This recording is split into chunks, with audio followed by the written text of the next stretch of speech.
Stressy ba ang preferred location mo? Sakto, puntahan natin Hiraya Homes. Area model, may townhouse tayo dyan. Ito, regular inner.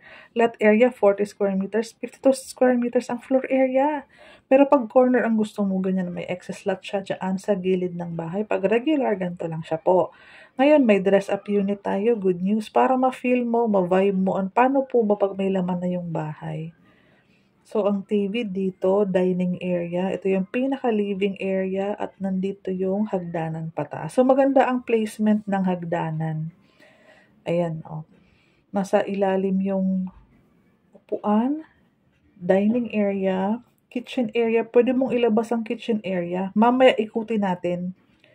Meron tayong full toilet and bath ang size. Ayan. Tapusin mo yung video, sa dulo, i-discuss ko yung computation. Sobrang affordable. I believe maa-afford mo ito. At 13 ang location. Lahat ng project na located sa 13, maganda po ang mga location kasi sobrang na-develop na ang city na ito. Second floor, maa-amaze ka kung paano siya naging 3 bedrooms. Yun ba ang hanap mo? Ayan.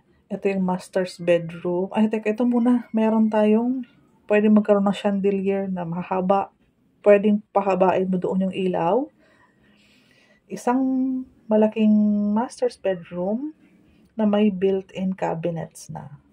Ayan. Pwede mong ipagaya ng ganito para lahat ng rooms may built-in cabinet na. Ito naman is room for our girl.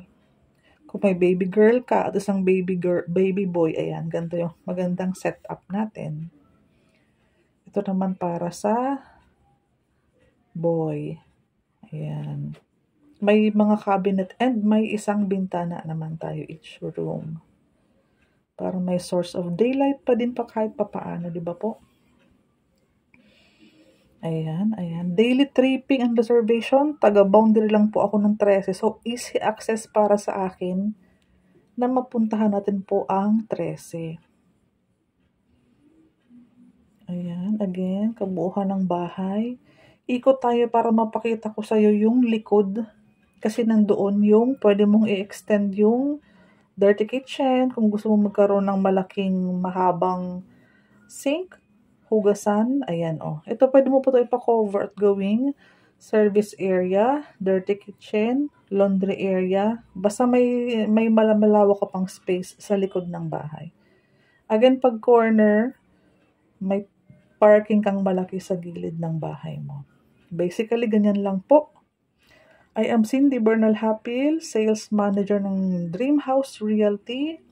Naka-focus project po ako sa mga mura, mga affordable na bahay. Ay, ang computation natin. Ang total contract price is 1,622,144.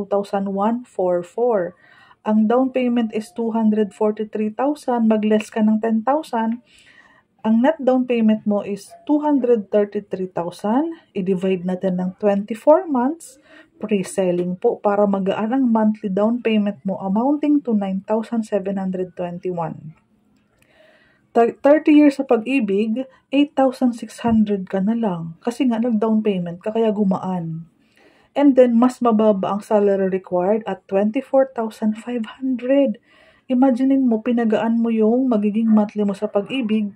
Again, 8,000 na lang. So, kung interesado ka, pumapasok ng 24,000 ang basic salary. With fixed allowance, pwede pong mag-combine ang mag-asawa, magkapatid.